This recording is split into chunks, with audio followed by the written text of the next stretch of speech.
말씀 보도록 하겠습니다. 오늘 말씀은 학계 1장 8절을 보도록 할게요. 학계서 1장 8절. 자, 짧으니까 다시 한 목소리로 읽도록 하겠습니다. 시작. 너희는 산에 올라가서 나무를 가져다가 성전을 건축하라. 그리하면 내가 그것으로 말미암아 기뻐하고 또 영광을 얻으리라. 여호와가 말하였느니라. 네. 한번 인사하겠습니다. 반갑습니다. 사랑 축하합니다. 자, 한번 주제 읽어보겠습니다. 시작. 내 인생의 최우선. 네, 인생의 최우선입니다. 여러분에게 문제를 하나 낼게요. 자, 이 이름들이 가리키는 한 물건은 뭘까요? 무엇을 가리키는 이름들일까요? 맞추는 친구에게 선물을 주도록 할게요. 뭘까요? 그 제목이 이름이 좀 심오하죠. 그래서 글쎄 아프리카에 여기서 있는 굉장히 귀중한 것 같지 않아? 뭘까요?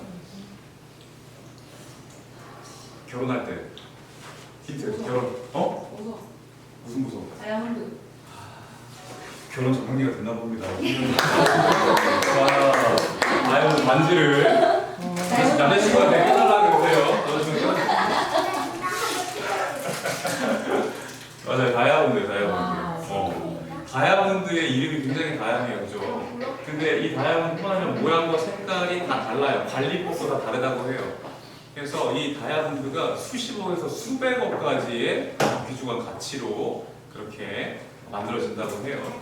근데 친구들, 이 불새부터 장미영혼까지 정말 이 귀중한 보석을 다 갖고 있는 사람이 있어요. 이 사람이요. 로렌스 그라프라는 사람이에요. 이 사람이 얼마나 부자길래 이 다이아몬드를 다 갖고 있는 걸까? 그게 아니라 이 다이아몬드를 직접 관리하는 보석 연구가 또 보석을 담당하는 기업의 사장이라고 하는 거예요. 그러면은 이분은 어릴 때부터 아주 부자였고 아주 잘 미래가 촉망한 그런 소년이었을까? 그렇지 않대요. 굉장히 가난한 집안에서 태어났고 14살 때 집에 돈이 없어서 그때까지 학교를 다니다가 16살 때부터 일을 하기 시작했다는 거예요. 근데 그 첫 일이 보석을 파는 그러한 한 가게였대요. 그곳에서 이렇게 일을 하다가 어느 순간 그 보석에 흠뻑 빠지게 된 거야. 보석의 매력에. 이 보석을 갖고 싶다? 아니, 이런 욕심보다는 이 보석을 내가 좋아하게 되고 생각하게 되고 관리하게 되는 거예요.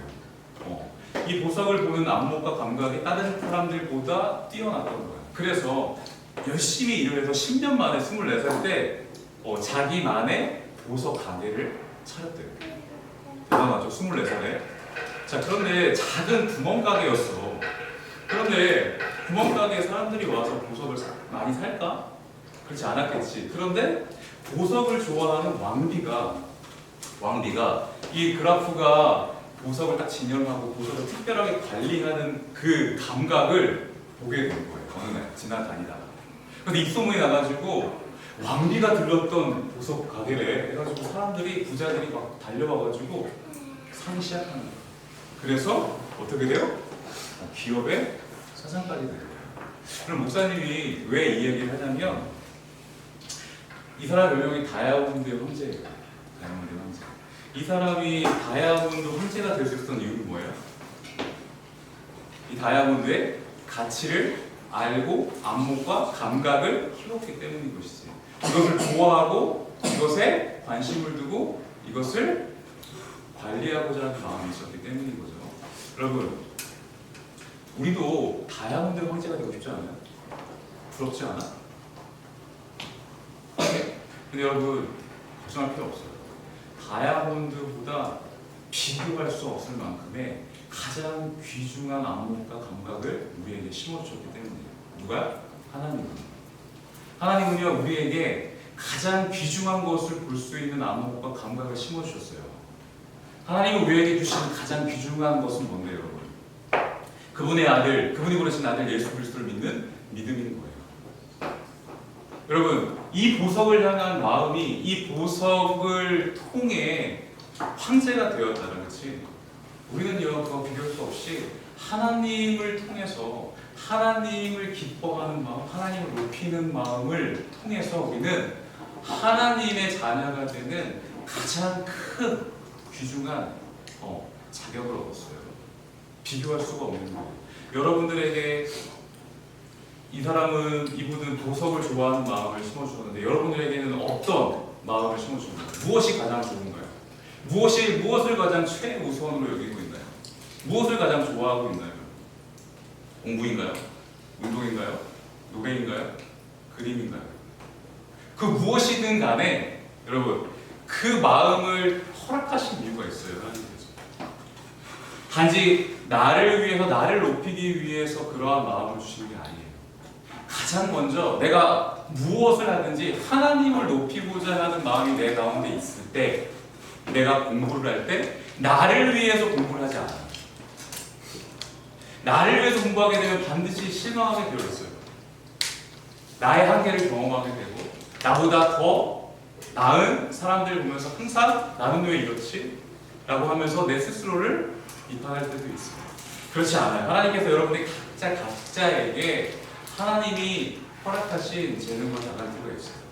그것을 발견을 해야 돼요. 지금 공부를 통해서 여러분들이 좋아하는 그 취미를 통해서 하나님이 이 재능과 은사를 통해서 나를 어떻게 사용하실지를 기대하는 마음으로 공부하는 거예요. 배우는 거예요. 여러 가지를 경험하는 거예요. 근데 단 중요한 건 하나님을 높이는 마음 없이 나를 높이고자 하는 마음으로 배우고 공부하고 기술을 키운다면 항상 실망하게 되어 있는 부분이 있어요. 하나님의 자녀는요, 하나님께서 그 무엇과도 비교할 수 없는 가장 큰 가치를 우리에게 허락하셨기 때문이에요. 왜 우리가 하나님을 먼저 높여드려야 돼요, 여러분? 우리에게 가장 큰 가치를 주셨기 때문이에요. 자신의 생명을 걸고서, 생명을 바치고서 우리를 자녀된 사람으로 값을 치르셨기 때문입니다. 우리를 자녀 삼아 주셨습니다. 우리 가운데 그러한 사실을 믿을 수 있도록, 그러한 귀중한 가치를 발견할 수 있도록 믿음을 허락하셨어요. 자, 읽어보겠습니다. 시작. 하나님 높이기를 우선하라. 우리가 가장 먼저 최우선으로 여겨야 될 것은 바로 하나님이세요. 왜 그런가 한번 보도록 할게요. 자, 우리 여러분 지지난주에 우리가 나눴죠? 자, 남유다 백성들이 페르시아 바사 왕 고레스의 지배를 받고 있었죠. 그렇죠? 자, 포로로 끌려갔습니다. 지금 돌아갈 고향 예루살렘은 지금 황폐해졌어요. 성전 황폐해지고 다른 나라 사람들이 다 와서 살고 있어요. 자, 이러한 가운데에 다시 언제쯤 우리를 고향으로 돌아가게 하실까? 그 기대와 소망을 가지고 70년이란 시간을 보냈죠. 그 70년 동안 하나님은 뭐하고 계셨을까요? 그냥 가만히 계셨을까요? 그렇지 않아요. 그들 마음 가운데 돌아갈 수 있는 마음의 준비를 돌아갈 수 있는 마음을 허락하시고 그 안에서 어떻게 살아가야 하는지를 미리 70년 동안 다 계획하시고 그들 마음 가운데 때를 따라 움직이셨다라고 하는 거예요. 고레스 왕의 칙령을 따라서 다시 돌아가게 됩니다. 이건 기적이었어요. 하나님께서 마음의 감동을 허락하셔서 다시 돌아갈 수 있는 포로 귀환을 하는 그러한 상황입니다. 자, 5만여 명이 다시 1차로 돌아오게 되고 있는 거예요. 자, 돌아왔습니다. 돌아왔는데 자, 어떠한 광경이었을까요, 여러분? 어떤 광경이었을까? 성전은 다 이미 무너져 있어요. 무너져 있고 이거 성전의 기초를 어떻게 쌓아야 할지가 굉장히 고민이었던 거예요. 근데 다행히 고레스 왕이 모든 자원과 물질과 성전의 기구들을 다시 다 돌려주면서 이 기초를 쌓을 수 있는 상황을 허락한 거예요. 하나님께서 감동하셔서 자, 아직 성전이 완성되지 않았지만 제단을 쌓고 하나님 앞에 돌아오게 하신 그 은혜와 사랑에 감사하는 마음으로 제단에 불을 켜는 거예요. 여러분, 성전이 무너졌다는 것은 뭔가요? 성전이 무너졌다는 건 어떤 의미인가요? 예배가 무너졌다는 거죠. 그렇죠? 예배가 무너졌다는 것은 뭐예요? 하나님과의 만남이 끊어졌다는 거예요. 하나님과의 교제가 끊어졌다는 거예요. 그것은 뭐예요? 내 삶의 목적을 잃어버렸다는 거예요. 하나님이 우리에게 허락하신 그 인생 속에서 삶의 목적을 갖고 살아가야 하는데 그 삶의 목적이 하나님과 교제하고 하나님과 만나며 하나님과 교통하는 그 예배에 자리를 잃어버렸다라고 하는 거예요. 여러분 우리 마음 가운데 한번 생각해 봅시다. 우리가 교회가 많이 무너졌다고 생각해 보세요. 우리는 어떻게 하나님을 예배할 수 있을까요? 교회가 무너졌어요. 그럼 하나님 예배하고 끝났네. 그렇게 볼 수 있는 걸까요, 여러분? 성전을 왜 다시 하나님께서 지으라고 말씀하셨을까요? 성전에서만 하나님 만날 수 있기 때문에 그런 거 아니에요. 내 마음속에 성전을 하나하나 지음으로써 하나님과 멀어졌던 그 관계를 하나하나 점검하면서 벽돌을 하나하나 쌓아가면서 하나님과의 만남, 하나님과의 교제, 그동안 하나님을 잊었던 내 모습을 돌이키면서 하나님과 함께 이제는 살겠다라고 하는 그 마음을 회복하게 하시기 위해서 성전을 쌓기 시작하는 거예요. 그렇다면 여러분 교회만 성전이 아니라 놀라운 건요, 나도 성전이에요. 예수님을 믿는 그 순간 내 안에 성령님께서 내주하셔서 내가 곧 하나님의 성전이 되는 거라고요. 자, 내 안에 성전은 무너졌습니까? 내 안에 성전은 많이 보수해야 되나요, 여러분? 내 안에 성령님께서 계시지 못할 정도로 아주 피폐한 상황인가요? 하나님과 나의 만남은 어떠한 관계 속에서 지금 이루어지고 있나요? 여러분, 성전의 기초를 쌓는 과정은 너무나 순탄했지만 성전을 쌓는 과정 중에서는 순탄하지 않았어요. 이미 이곳에 살고 있는 백성들이 오히려 이들을 비방하고요, 오히려 이들을 비웃고요, 오히려 관리들에게 다 찾아가서 뇌물을 주고 그 성전 짓지 못하게 하라고 이야기를 하는 거예요. 여러분, 하나님이 계신 곳에, 계셔야 할 곳에 하나님이 오랫동안 계시지 않고 있으니까 다른 무리들이 와서 그 자리를 지키고 있는 거예요. 다시 무너졌던 하나님과 관계를 쌓기 이렇게 어려워요. 한번 하나님을 등지고 살았던 내 그 과정을 다시금 좁히기 위해서는 너무나도 많은 어려움과 비방과 손해와 아픔이 있는 거예요. 왜 성전을 쌓는 이들을 비방했을까요, 여러분? 왜 비방했을까요? 이것은 하나님 나라의 원리였기 때문입니다. 하나님 나라는요, 다른 어려운 사람을 일으키는 나라예요. 하나님 나라는요, 하나님이 나의 삶의 중심이 되는 나라예요. 너와 나가 공통하고 너와 내가 함께 공동체 생활을 하면서 손을 잡아주고 일으켜주는 세상이에요. 근데 지금 이곳에는 어떤 질서가 자리 잡고 있어요? 세상의 질서가 자리 잡고 있어요. 힘의 원리로, 힘의 논리로 지배하고 있는 땅이에요. 그런데 이 안에 하나님 나라의 원리, 십자가의 원리, 자신이 죽음으로써 남을 살리는 희생하는 그 나라의 질서를 다시금 쌓기 위해서 성전을 쌓는가? 세상의 논리, 세상의 질서 가만히 있겠어? 비방할 수밖에 없는 거예요. 비방받을 수밖에 없는 거예요. 자, 이 방해와 어려움이 생기자 낙담돼요. 실망돼요. 그리고 나서 어떻게 합니까? 다시 자신의 집으로 돌아가는 거예요. 이제 우리 집을 좀 꾸며야겠네 해가지고 돌아왔으니까 자기 이제 집을 꾸리고 농사를 짓고 농산물을 표출하고 아주 잘 자신의 집을 잘 꾸몄단 말이에요. 근데 하나님의 성전은 16년 동안 그 뒤로 황폐해진대요. 아무도 만지지 않아요. 16년 동안. 자, 하나님께서 16년 동안 어떤 마음을 가지시고 이들을 보셨을까요? 하나님이 주신 자원을 의지하고 있는 이 모습을 보면서 하나님 어떤 마음을 주셨을까요? 내 집을, 내 가정, 내 먹고 살아야 할 이 농사, 물론 중요하죠. 근데 여러분, 하나님을 등졌어요. 하나님을 등지고 내게 필요한 것을 채워나가고 있는 이들의 모습. 근데 심지어 자기들이 의지하고 있는 자원도 누가 주신 거예요? 하나님이 주신 거예요. 하나님이 주신 땅이에요. 왜 하나님께서 이 땅으로 이 이스라엘 백성들을 다시 부르셨나요? 여러분, 왜 부르셨나요? 이곳에서 분명히 해야 할 일이 있기 때문이에요. 어떻게 살아가야 할 그 모습이 분명히 있기 때문인 거예요. 근데 그들이 이걸 잊었습니다. 그러자 하나님께서 학계 선지자를 부르셔서 그렇게 이야기를 하는 거예요. 여러분, 하나님이 말씀하셨습니다. 하나님의 성전이 이렇게 피폐하고 황폐해져 있는데 어찌 너희들은 너희의 멋진 집에서 편안하게 사는 것이 옳다고 생각하느냐?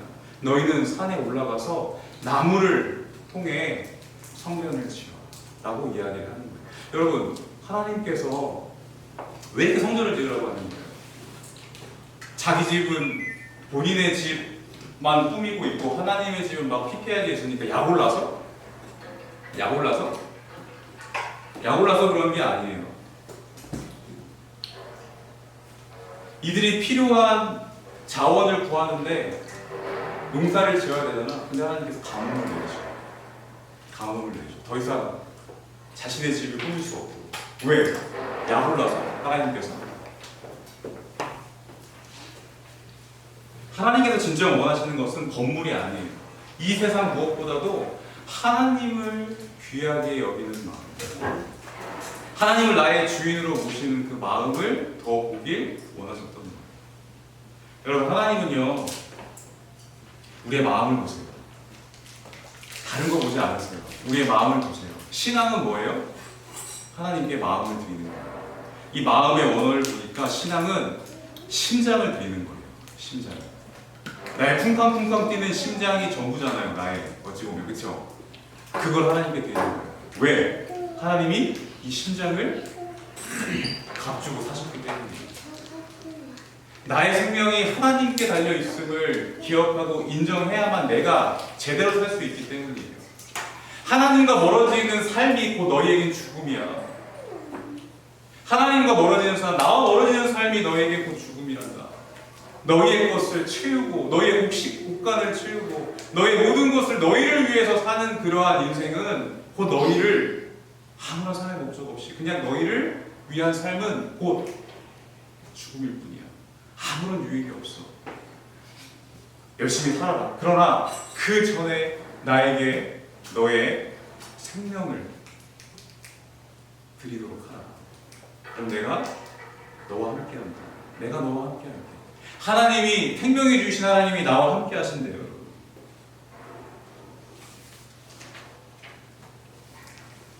하나님께 내 생명을 드리지 못하니까 대적의 반대가 더 무서워지기 시작하는 거예요.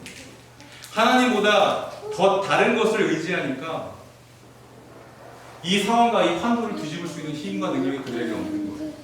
근데 하나님께서 이들의 모습을 보면서 힘을 주시고 다시금 그들의 마음 가운데 감동을 허락하셔서 깨닫게 하시니까 주변에 있는 대적들을 하나하나 다 정리를 해주시는 거예요. 그리고 그 성전의 기초로 그 성전의 틀을 쌓을 수 있는 은혜를 허락하신다는 거 여러분 기억하시기 바랍니다.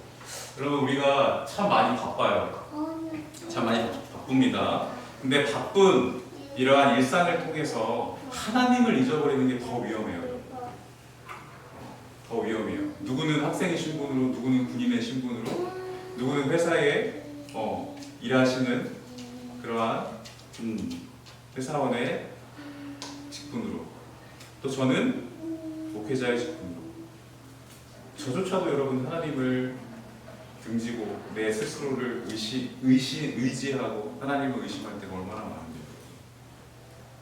하나님을 멀리하는 그 순간 나에게 있어서는 생명이 점점점 소진되고 있구나라는 사실을 너무나 많이 느껴요. 우리 마음 가운데는 여러분 가장 귀중한 가치인 성령님이 함께 하십니다. 다이아몬드와 비교할 수가 없어요. 가장 귀중한 것을 우리에게 허락하셨어요. 성령님께서 내 안에 계세요. 성령님께서 내 안에 계시면 우리가 하나님을 멀리하는 순간 내 안에 여러분 생명이 끊어지는 듯한 고통과 아픔과 여러분 낙담이 있어야 돼요. 그게 성령님이 주시는 마음이에요. 사단이 주는 마음 뭔 줄 알아요? 하나님과 멀어질수록 박수를 치는 거예요. 여러분, 하나님 봐봐. 하나님 믿어도 별 변화가 없잖아. 별 효력이 없는 것 같잖아. 너를 진정 즐겁게 해주고 너에게 충만한 재미를 주는 것은 하나님이 아니잖아. 네가 의지해야 될 것은 다른 곳에 있어라고 이야기를 하는 거예요. 여러분, 그거는 곧 나를 높이는 겁니다. 나를 높이는 것은 곧 뭐예요? 사단의 방향에, 사단이 원하는 방향으로 걸어가고 있다라고 하는 뜻이에요. 우리 친구들이 오늘 이 말씀을 통해서 다시 한번 깨닫기를 원합니다. 하나님이 섬기는 예배가 될 수 있는 삶이 되길 원합니다. 무엇을 하든지 하나님은 그것을 예배로 받아주실 거예요. 왜? 내가 곧 성전이니까. 공부를 하는 것도 하나님을 높이기 위한 목적으로 공부를 할 때 예배가 되는 거예요. 그렇죠? 다른 친구들을 섬기는 것도 이 친구에게 하나님을 전할 수 있는 내 작은 이 태도, 이 아량을 통해서, 이 마음을 통해서 이 친구가 하나님께 한번 집중할 수 있게 해주는 또 그러한 예배가 될 수 있는 거예요.